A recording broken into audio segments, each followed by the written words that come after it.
Баршаңызға сәлем достар. Бүгін сіздермен осындай ерекше болып дайындалатын құймақтардың рецебімен бөлісемін. Ол үшін ыдысқа жылы сүт, жылы су, қант және ашытқы салып, барлығын араластырамыз. 2-3 бөлікке бөліп, ұн салып араластырамыз.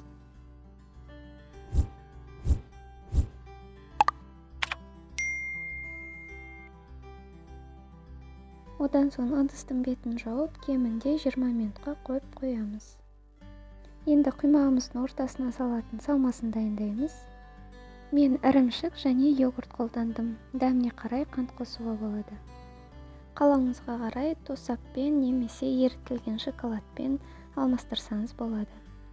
Немесе қуырылған қырыққабат, тартылған ет салуға да болады.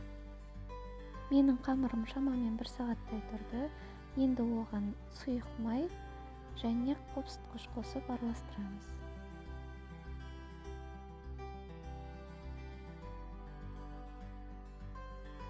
Енді қамырымыз дайын, пешті орташа отта қыздырып алып пісіреміз.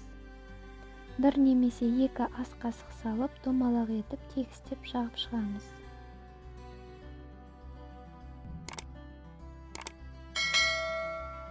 Үстіңгі жағы толық піскенге дейін күтеміз. Оның піскенін бұлай қалақпен басқанда жабыспайды, содан біле аласыздар. Құймақты алып пергамент қағазына саламыз. Шамамен 1 минуттай суығанын күтіп, одан соң ортасына салмасын салып, видеода көрсетілгендей 3 бұрышты қылып жабыстырып шығамыз.